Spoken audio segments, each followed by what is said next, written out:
Fala pessoal, bem-vindos a mais um vídeo no nosso canal, na minha opinião.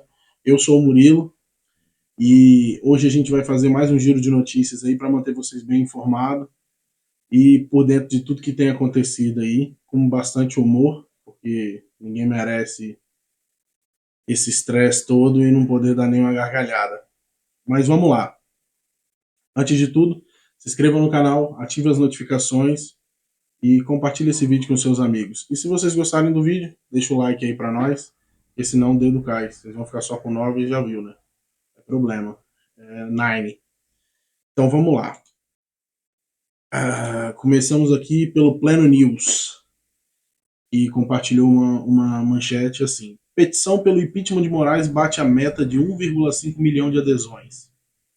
O abaixo-assinado pedindo o impeachment do ministro Alexandre de Moraes do STF alcançou na noite desta quinta-feira a meta estabelecida de 1,5 milhões de adesões. Mais de 9 mil pessoas assinaram o pedido online só nessa quinta-feira. Pessoal, só na quinta-feira. Então é assim, o pessoal tá trabalhando forte aí, tá tentando aí seguir com isso em frente. Seguindo aqui, uma publicação da Bia Kicis, deputada Bia Kicis. Nicarágua aprova lei para prender quem criticar ditaduras nas redes sociais. A medida autoritária estabelece penas de 3 a 5 anos de prisão, além de multas para usuários das redes sociais, dentro e fora do país, que divulguem, segundo um trecho da norma, dados que causem medo, pânico ou ansiedade na população. Ainda nesse sentido, o regime de Ortega terá permissão para interpretar se uma publicação promove discriminação, ódio ou violência, ou se põe em perigo a estabilidade econômica, social e a ordem pública. Os que forem enquadrados nesse trecho da medida enfrentarão penas de 5 a 10 anos de prisão. Meu amigo, a primeira coisa que você tem que saber é que medo, pânico e ansiedade na população, o que causa isso é ditadura. O que causa isso é a fome. O que causa isso é a repressão. O que causa isso é a ausência de liberdade, que são coisas que a ditadura traz com elas. Então, eu não sei qual é o seu objetivo. Aliás, na verdade, pessoal, eu sei qual é o objetivo. O objetivo deles é controlar. É a mesma coisa que o Lula está tentando fazer aqui no Brasil. A diferença é que a gente é grande, é muito maior em termos de população e tudo mais. E também que a gente já uma parte da população já acordou para isso, mas eu acredito em Deus que o resto da população vai acordar, independente de direita ou esquerda. A galera da esquerda, que é a esquerda de verdade, é a galera que quer implantar essa merda no país. O resto, que se diz de esquerda ou acha que é esquerda porque pensa parecido, é só massa de manobra.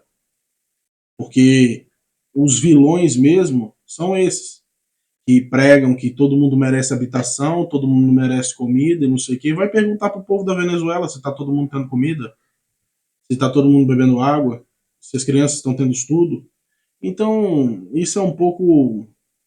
Isso aqui é só falar, isso é a mentira que eles contam para convencer as pessoas que são, não vou dizer menos inteligentes, mas vou colocar como maior capacidade de não percepção, tentando falar assim de uma maneira menos agressiva, entende? Então, para você aí, esquerdistas de iPhone, usuário aí das redes sociais, que utiliza a rede social para falar mal dela própria, essa liberdade você só tem na direita, tá? Porque na esquerda não tem essa liberdade aí não. E a prova disso é essa matéria aí. E é como eu sempre digo em todos os vídeos que eu gravo, a esquerda você não precisa fazer nada contra eles, porque eles mesmos se destroem. Eles mesmos se queimam com o povo, porque fruta podre cai sozinho. Mas pronto. Seguindo aqui ainda na página da Bia Kicis, uma notícia que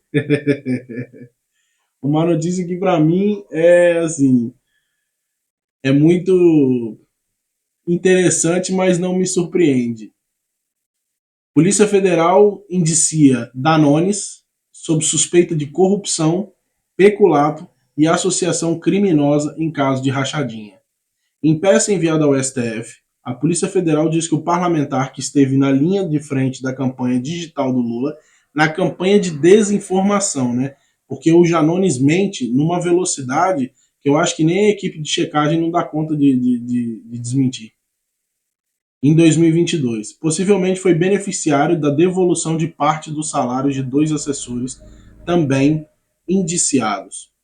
Em um dos casos, isso teria ocorrido pelo uso, por Janones, de um cartão de crédito que tinha fatura paga por meio da conta corrente de um dos assessores.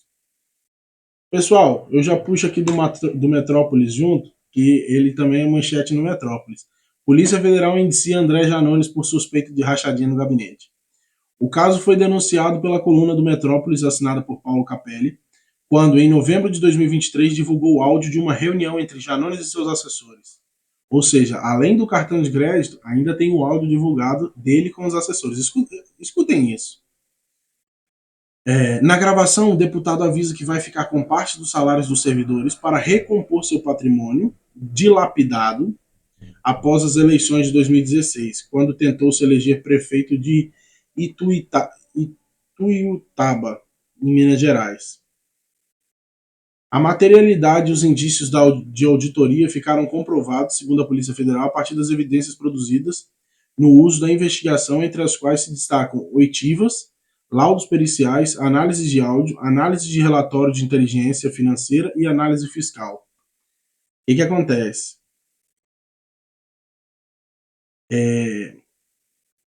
Deixa eu ler esse trechinho aqui para vocês entenderem. A autoridade policial concluiu o relatório do caso em que Janones e outras 2 pessoas reuniram-se com o propósito de cometer crimes contra a administração pública. Prestem atenção, eu estou lendo fora da ordem que é para encaixar a ordem na cabeça de vocês, para vocês entenderem melhor. Agora aqui, cadê? O fim. A pedido da Procuradoria-Geral da República, o Supremo Tribunal Federal abriu inquérito para investigar indícios da existência de um esquema de desvio de recursos públicos no gabinete de Janones. Isso aí tá mais aqui evidente, né? Essa cara de otário dele aí não engana ninguém.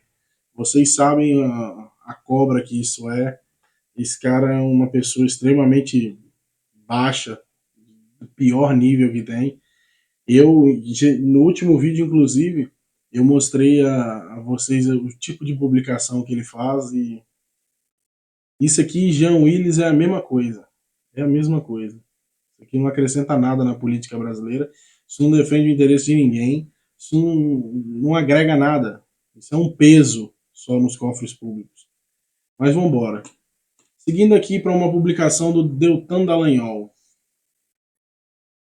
Eu não comentei nada sobre a chegada dessa nova ministra do Lula, porque eu já tinha pesquisado sobre ela quando eu fui fazer o vídeo, e eu vi que tinha um monte de imbróglio, que ela estava metida sempre em várias situações aí.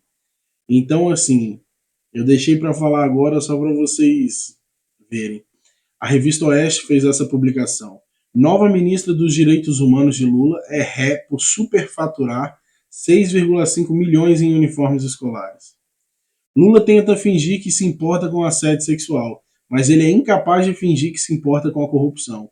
E agora temos mais uma prova. Para o lugar de Silvio Almeida, acusado de assédio e importunação sexual, Lula resolveu nomear para o Ministério dos Direitos Humanos a deputada estadual petista Macaé Evaristo, que é ré na Justiça de Minas Gerais por superfaturamento na compra de uniformes escolares. Pessoal, o que acontece? Vamos só fechar isso aqui, ó. O valor atualizado do superfaturamento, segundo o Estadão, é de 6,5 milhões de reais. Macaé Evaristo também foi alvo de pelo menos 13 processos judiciais por improbidade administrativa relacionados à compra de carteiras escolares quando foi secretária de Educação de Belo Horizonte. Em 2022, a agora ministra de Lula fez um acordo e concordou em pagar uma multa de R$ 10.400 para encerrar os processos. Parece que o critério de Lula para indicar ministro não é a competência técnica ou a habilidade política, mas sim a capacidade de seus ministros de estarem envolvidos como investigados ou réus em processos cíveis e criminais por corrupção e desvio de dinheiro público. Pessoal, isso aqui é só mais uma evidência, né? A gente falou isso nos últimos vídeos aí sobre sobre como que eles estão, como que seria gerir, em que eu disse, inclusive, que Bolsonaro talvez não é a pessoa mais capacitada, tecnicamente falando, para ser presidente do Brasil. Mas o bom senso do Bolsonaro se sobressai à capacidade.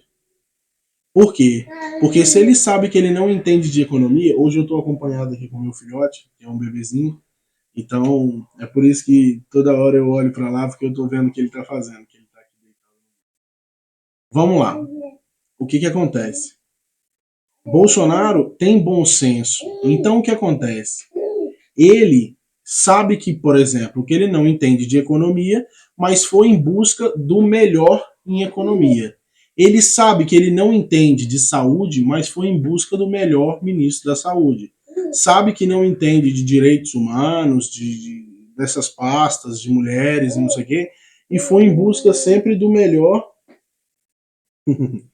Foi em busca sempre do melhor para ser responsável dessa pasta.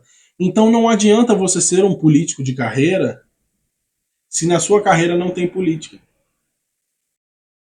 Entende? Então o que acontece? Hoje, o Lula não tem critério nenhum para escolher seus ministros, os profissionais que estão aqui na base aliada do governo. Ele não tem critério nenhum. O critério dele é a companheiragem. É sempre a companheiragem. Não, peraí, você é meu amigo? Então, vem cá que eu vou te ajudar, vou te beneficiar de alguma forma. O critério dele é esse. Não há outra coisa que se possa fazer. E isso sempre culmina numa imagem de vagabundo, que, na minha opinião, é o que ele é. Então, assim, cada vez mais pessoas aparelhadas na máquina estatal.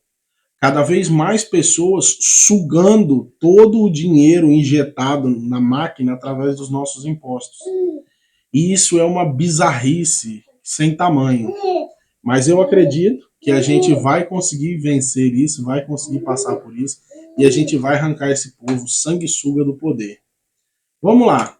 Seguindo aqui, Silvio Almeida, cara que teve a carreira arruinada da noite pro dia. Vamos lá. Polícia Federal manda ao STF apuração sobre assédio, sobre denúncias de assédio de Silvio Almeida. Vamos lá. A Polícia Federal enviou ao Supremo Tribunal Federal a petição com investigação preliminar sobre as suspeitas do ex-ministro dos Direitos Humanos, Silvio Almeida, ter cometido assédio, tanto sexual quanto moral. O caso foi revelado com exclusividade no Metrópolis, numa coluna de Guilherme Amado de 5 de setembro. A petição é sigilosa e ainda não tem relator designado. Pessoal, isso aqui já caiu. Porque André Mendonça, atualizadíssimo, é relator do caso de Silvio Almeida. O ministro André Mendonça do STF foi sorteado como relator da petição submetida à corte pela Polícia Federal com investigações preliminares a respeito dos supostos assédios sexuais cometidos pelo ex-ministro dos Direitos Humanos Silvio Almeida. Caberá a Mendonça decidir se o caso seguirá tramitando junto ao STF ou se será enviado à primeira instância, uma vez que Almeida não é mais detentor de foro privilegiado. Silvio Almeida foi demitido por Lula na última sexta-feira, um dia depois de a coluna revelar que o então ministro havia sido alvo de denúncias de assédio sexual ao Me Too Brasil. Uma das denunciantes dos supostos assédios é a ministra da Igualdade Racial. A coluna apurou com 14 pessoas, entre ministros, assessores do governo e amigos da ministra da Igualdade Racial, como teriam ocorrido supostos episódios de assédio contra ela, que incluíram toque nas pernas da ministra, beijos inapropriados ao cumprimentá-la, além de o próprio Silvio Almeida supostamente ter dito a Aniele expressões chulas com conteúdo sexual. Todos os episódios teriam ocorrido no ano passado. O assunto era de conhecimento do presidente e da primeira-dama Janja da Silva e de vários ministros do governo. Ou seja, eles já sabiam de tudo isso. Eles já sabiam de tudo isso.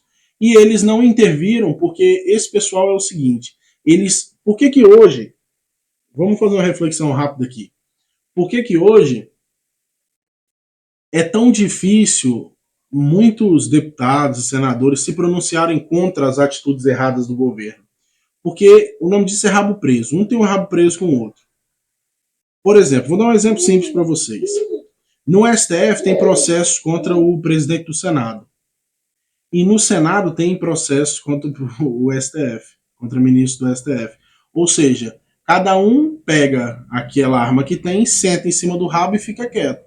Se um dia alguém se opor contra ele ou tentar prejudicá-lo, ele tira aquilo da gaveta e pronto. E vida que segue. E vai para cima. Então, isso é uma das coisas que tem que acabar. Isso é uma das coisas que tem que acabar.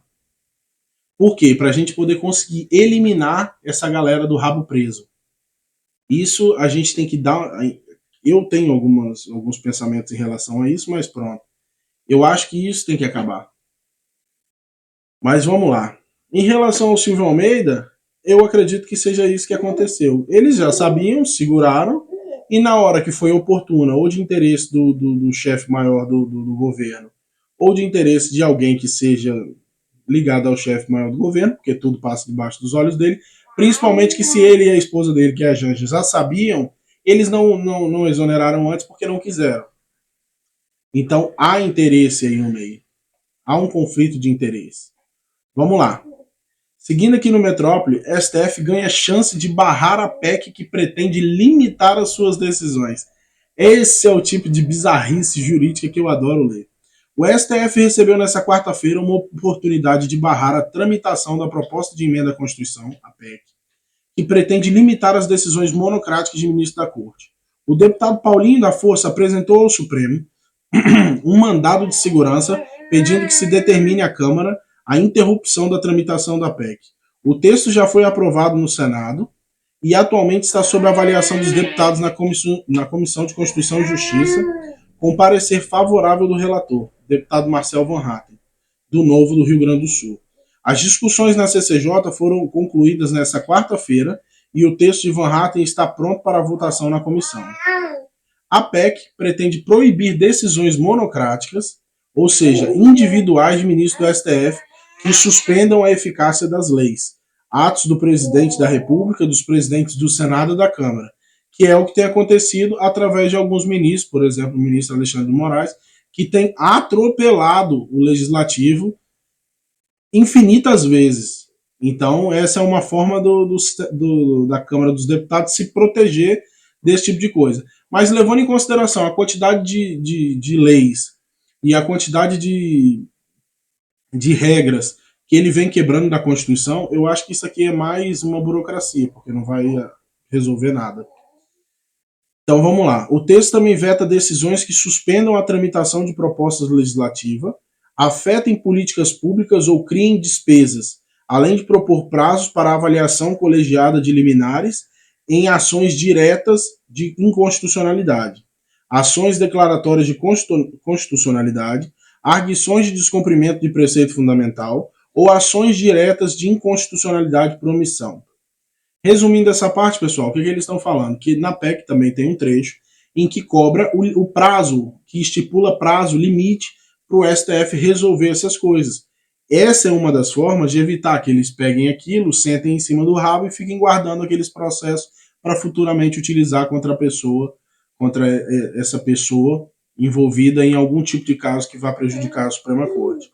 O pedido de Paulinho ao STF argumentou que a proposta analisada no Congresso fere a cláusula pétrea da Constituição que prevê independência e separação dos poderes. Cláusulas pétreas não podem ser alteradas, nem mesmo por meio de PECs. A ação afirmou ser inquestionável que a PEC número 8 de 2021 estorve a independência e autonomia do Poder Judiciário no exercício das funções que lhes são típicas e próprias. Exatamente, esse cara aqui é um retardado.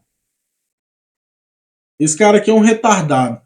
Porque se ele tivesse tão preocupado com as cláusulas pétreas da Constituição, ele ia ver que o judiciário está interferindo diretamente em coisas que não são inerentes à sua competência. Ou seja, o que esse boçal está falando aqui é um monte de bosta. Ele simplesmente moveu uma ação que provavelmente vai ser aprovada pelo STF para barrar a PEC que limita o avanço, que limita os crimes que a Suprema Corte tem cometido em relação aos outros poderes, pisoteando eles e pisoteando a Constituição brasileira. Então isso aqui é um desserviço. Gravem o nome desse energúmeno, Paulinho da Força, que eu nem sei quem é essa pessoa, nunca ouvi falar. Gravem o nome dessa pessoa e nas próximas eleições tirem esse ser humano da Câmara, porque isso aqui é um lixo. Isso aqui sabe aquele termo de andar para trás? É o que esse cara está fazendo, o Congresso inteiro andar para trás. Porque uma vez que ele move um processo desse tipo, se o STF aceita, pronto. Então é complicado. Vamos lá, seguindo aqui, pessoal, para a gente caminhar em direção aqui a fechar esse vídeo. Estados Unidos impõe sanções contra autoridades da Venezuela ligadas a Maduro. E eu acho é pouco. Eu acho é pouco. Na minha opinião, os Estados Unidos tinham que entrar na Venezuela para resolver aquele problema. Eu já explico vocês sobre isso. O governo dos Estados Unidos anunciou novas sanções contra aliados de Nicolás Maduro, em resposta ao que a administração de Joe Biden chamou de fraude eleitoral. As novas medidas foram anunciadas nesta quinta-feira, dia 12 do 9. Ao todo, o Departamento do Tesouro dos Estados Unidos aplicou sanções e restrições de visto contra 16 pessoas ligadas ao governo chavista, entre eles líderes de Conselho Nacional Eleitoral e do Tribunal Supremo de Justiça. Os Estados Unidos estão tomando medidas hoje para promover a responsabilização de Nicolás Maduro e seus representantes por obstruírem uma eleição presidencial competitiva e inclusiva na Venezuela e abusarem dos direitos humanos do povo venezuelano, disse o Departamento de Estado dos Estados Unidos em um comunicado. De acordo com o governo norte-americano, o número de autoridades venezuelanas sob sanções nos Estados Unidos aumentou para 140 com novas medidas. Após o anúncio da nova rodada de punições contra autoridades da Venezuela, o governo de Nicolás Maduro classificou a ação dos Estados Unidos como um novo crime de agressão. É sempre isso. Por que vocês não atacam os Estados Unidos? Que assim já fica mais fácil de resolver o seu problema. A República Bolivariana da Venezuela rechaça nos termos mais enérgicos o novo crime de agressão cometido pelo governo dos Estados Unidos da América contra a Venezuela, ao impor medidas coercitivas unilaterais, ilegítimas e ilegais a um grupo de funcionários do Estado, demonstrando mais uma vez seu total desprezo pelo direito internacional à autodeterminação dos povos e a vontade democrática dos venezuelanos, disse o governo de Nicolás Maduro. Esse cara, para mim, ele é um monte de bosta. Esse Nicolás Maduro, para mim, é um retardado. Porque ele, melhor do que ninguém, isso é gente ruim, mano. Esquerda é uma desgraça. Ele, mais do que ninguém, sabe o quanto ele tem violado os direitos dos venezuelanos. E se o país dele tivesse tão bom, os venezuelanos todos não estariam saindo da Venezuela em direção ao Brasil para viver no Brasil, assim como em outros países vizinhos. Então, assim, esse lixo de ser humano aqui, essa porra, isso devia apodrecer no fundo da cadeia mais escura que tiver, para pagar todos os anos de sofrimento que o povo venezuelano tem sofrido. E ainda tem brasileiro retardado que defende esse cara. Que defende, porque diz que na Venezuela tem democracia. Democracia na sua fuça, só se for. Porque não tem a menor condição de você concordar com uma merda dessa e ainda desejar que isso se instale no Brasil. Isso é mesmo uma vergonha. Eu não consigo entender mesmo. Mas vamos lá. Mais uma do Metrópolis. Bolsonaro mente ao dizer que Lula defendeu o voto impresso na Venezuela. Essa aqui vocês vão gostar. Jair Bolsonaro não perde o velho hábito de mentir. Nas últimas horas enviou a seus contatos no WhatsApp o trecho de uma entrevista em que Lula cobra transparência na eleição venezuelana e pede a divulgação por aquele país de um documento semelhante aos boletins de urna existentes no processo eleitoral brasileiro. Bolsonaro mentiu na mensagem enviada a seus contatos, dizendo que Lula exigia que a Venezuela mostrasse o voto impresso, tal qual Bolsonaro queria implementar no Brasil e o Congresso Nacional não deixou. Disse Lula no trecho da entrevista divulgado por Bolsonaro. Quando você vota em uma máquina eletrônica como aqui, tem um ticket. Aquele ticket é colocado em uma urna. Então você tem o voto eletrônico e tem a urna. Acompanhado do vídeo dizia a mensagem: Lula aguarda a contagem física, papel impresso, dos votos na Venezuela para declarar ou não Maduro reeleito. Pronto, pessoal, eu nem preciso terminar de ler isso aqui, porque isso aqui é só balela. Isso aqui é uma mentira do Guilherme Amado. Bolsonaro não mentiu em nada. Quem publicou isso foi a Folha de São Paulo. Inclusive a CNN também fez uma matéria sobre isso, que realmente o Lula falou e isso está gravado em vídeo. Ou seja, ele cobrou o voto impresso na Venezuela, mas aqui no Brasil ele não quer. Só que isso é um pouco engraçado, porque em 2009 o PT defendeu com toda a garra do mundo o direito ao voto impresso. Por quê? Porque eles tinham medo de não conseguir alçar ao poder e na cabeça deles talvez alguém estava tentando roubar o poder deles. Então é assim, em 2009 eles defenderam com toda a força. Depois que eles já se aparelharam completamente na máquina estatal, agora eles não têm interesse em voto impresso, assim como Nicolás Maduro também não tem interesse, porque ele não precisa comprovar nada. A única comprovação que ele precisa é que ou o Tribunal Superior Eleitoral ou a Suprema Corte do país dê a vitória a ele. E ponto, e basta. Inclusive, eu trouxe aqui o site da BBC News, onde mostra mais uma matéria comprovando a mentira do Guilherme Amado no Metrópolis, dizendo que o Bolsonaro mentiu. Não foi o Bolsonaro que mentiu, ele só compartilhou uma informação. Se alguém mentiu, foi a Folha de São Paulo, a BBC, como agora, a CNN, entre outros veículos de comunicação, que publicaram notícias similares, como essa aqui, e notícias onde falavam exatamente dos boletins de urna. Lula cobra Maduro de dados detalhados de votação. Como resolver essa briga? Apresenta a ata. Eu não vou fazer um resumo para vocês disso aqui, que é só nesse trecho aqui que é que o Lula fala. É normal que tenha uma briga. Como resolver essa briga? Apresenta a ata, disse Lula em entrevista exclusiva à TV Centro-América, afiliada da TV Globo em Mato Grosso. Ou seja, pessoal do Metrópolis, antes de acusar alguém de mentira, chequem vocês o criador da mentira. Porque também saem muitas mentiras de colunistas pertencentes ao seu jornal. Então é assim, talvez não foram vocês que criaram essas mentiras. Talvez vocês só veicularam a informação. Só que também é chato, da mesma maneira que eu não gostaria que ninguém acusasse vocês levianamente de mentir, eu também não gostaria que vocês acusassem outras pessoas de mentir. Mesmo sendo o Lula, se não for mentira.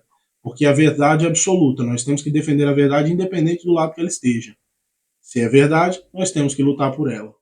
Pessoal, esse foi mais um giro de notícias que a gente está chegando ao fim aqui agora, para deixar vocês cada vez mais informados.